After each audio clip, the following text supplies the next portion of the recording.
So hi guys, after ng beach visit at saka sa Sunrise Point, pupunta naman ako ngayon doon sa Suspension Bridge at saka doon sa fort.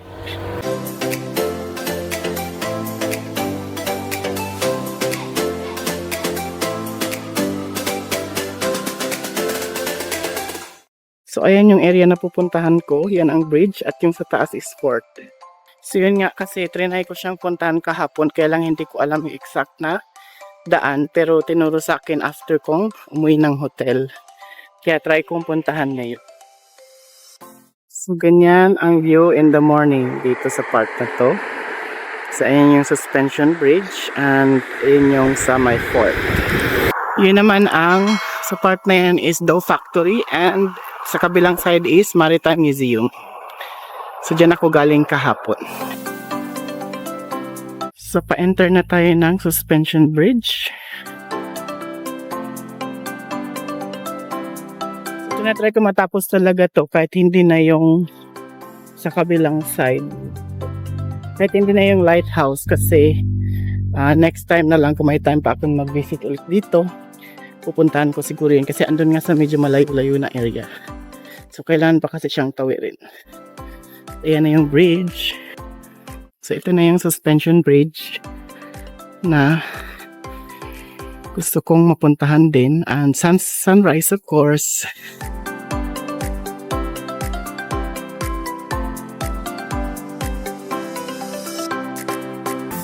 So, yan na yung pupuntahan ko. Sana'y maabot pa siya ng oras. So, dito na tayo pa-exit na sa suspension bridge. So kung dumiretso kasi ako doon sa dinaanan ko kahapon sa area na to, nakaakyat na ako doon sa taas.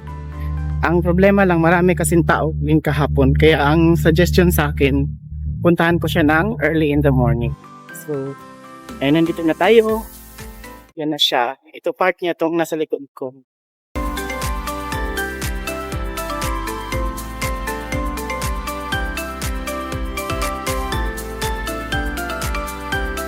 So yan, approaching the Sur Arc and Al-Aija Plaza Hotel. So Al-Aija Plaza Hotel pala yan.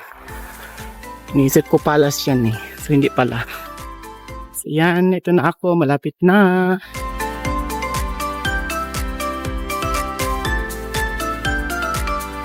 So dyan yung daan. Kakanan lang ako dito. And aakyat ako dyan. So sa dami ng pwedeng i-visit dito, gusto ko talagang marating yung lugar na yan kasi hindi pa nakakarating sa taas ng isang fort. And kuhanan muna natin yung video, yung arc, bago tayo dumiretso. Yan din, may display pa dyan. So dito exactly yung daan. Aakyat lang daw ako dito. Ganda ng rock formation. So yan na guys, exactly na ganito ang araw, nakarating ako dito, so akyat na ako. Akala ko kasi may parang concrete road, hindi pala. So yan, ganyan siya, pagaling doon sa baba. Yan. So meron pa akong more than 20 minutes before 8, so kaya pa yan. Ganda dito sa taas. Yan na.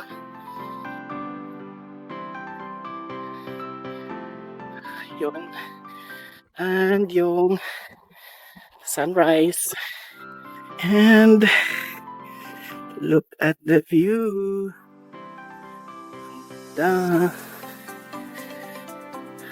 So ganito pala siya.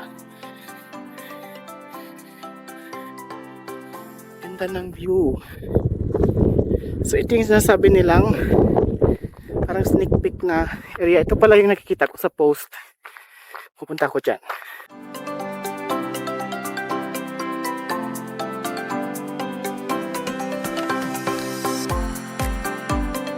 So yan na yung view.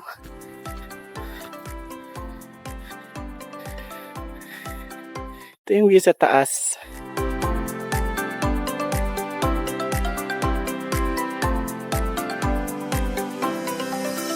Ito naman yung kabilang side.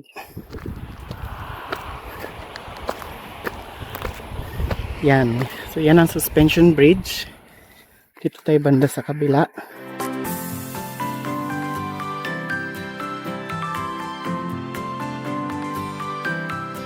So look at the view. So, yan ang Sur above this viewpoint. Oh, kaya lang mahangin. So doon ako pupunta na susunod. Kasi kailangan ko lang tapusin tong visit na ito. So sa part na yan, yan yung dough factory. And yun i-zoom natin. Yan ang Maritime Museum. Yun ang Sur Beach at Sunrise Point. Yan ang lighthouse and the fort. Ito pala yung palace na naka-close. So close talaga siya dahil ginagawa pala. So yan na guys. Lipat na tayo sa kabila. Huwag tayo hanginin dito. So ito yung daan. Medyo may pagkalubak-lubak. So dito tayo ulit dadaan. Punta tayo dun sa pinaka taas.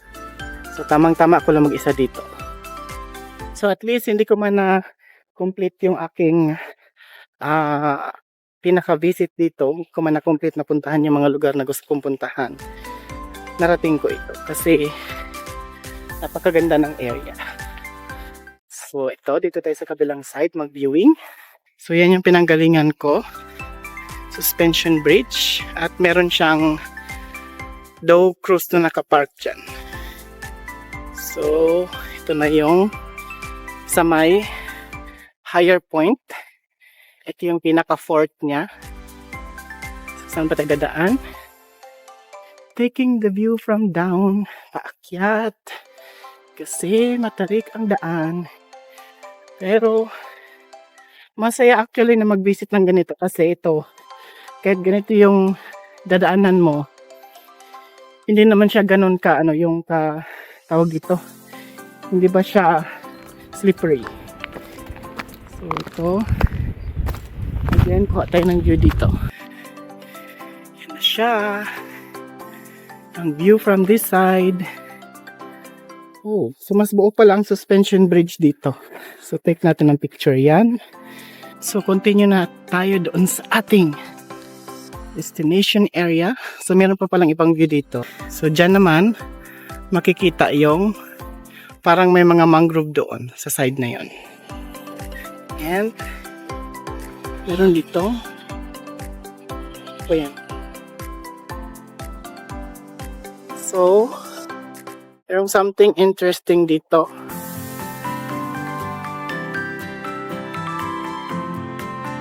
May ladder dyan pababa.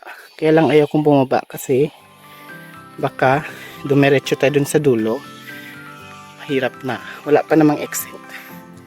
So yan ang overlooking view ng City of Sur mula dito sa area na to. So and continue dito. Habang tumataas, paganda ng paganda ang view. So, dito na ako sa may almost highest level na. Saan ba yun? Balik na pala yung dinaanan ko. So, balik tayo kasi kailangan ko ng hagdan. Dahil hindi ako makaakyat dyan pag wala yun. Kasi yung bato, ang stone kasi dito is hindi siya yung may brittle ba ang tawag doon?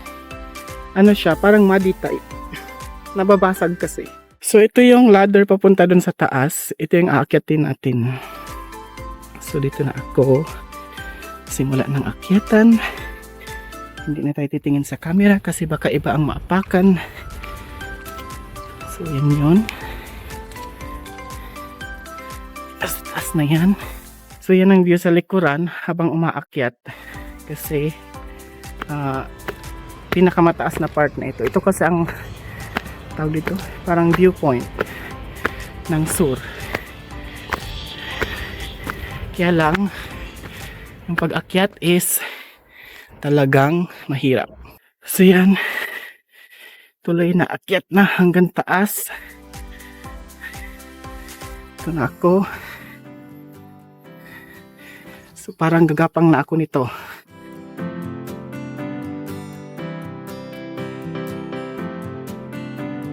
Yan. View ulit. So ganito na ako kataas. Doon yung pinanggalingan ko. Yan na siya.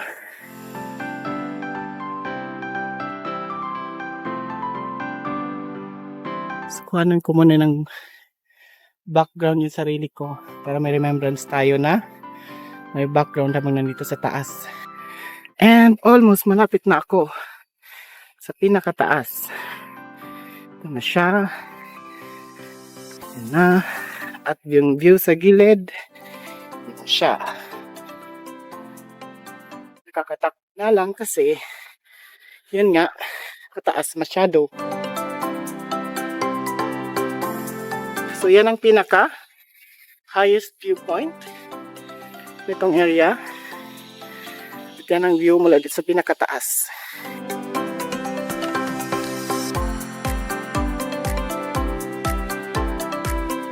And meron pa palang space dito kung pwede akong mag-picture-picture. So yan makikita ng ibang area. Hindi siya dito. Ako dito banda. So, the highest viewpoint of Sur, meron pa palang ibang space dito. Kaya lang medyo yun nga lang. So, ito yung view sa kabilang side. And, babalik natin dito yung view. Yan yung rock dun sa gitna niya. Ito, yung lighthouse and yung castle na isa. Then, ito yung fort. Ito ang highest viewpoint sa area na ito. So, yan, babalik na ako sa baba kasi ako ay uuwi na sa hotel. So last na tignan natin is yung loob nitong fort, kung anong meron kasi ganyan siya. I-zoom out natin ng konti. Siya. Umakyat mo siya dito. Then umakyat doon sa taas. Ilang pwede ba kaya? So check natin. So ang dami nga lang nakasulat. Kasi open ito for the public. Hindi siya nagko-close, kaya lang may certain times na maraming tao. So ganito ang view nito. So yan na guys, iyan ko na yung video dito kasi hindi na ako umakyat dun sa taas dahil alanganin na sa oras at malakas yung hangin. Kaya naman, thank you for watching this vlog. Please don't forget to comment, like at subscribe na sa akin channel para lagi kang updated sa aking mga next vlogs. Bye!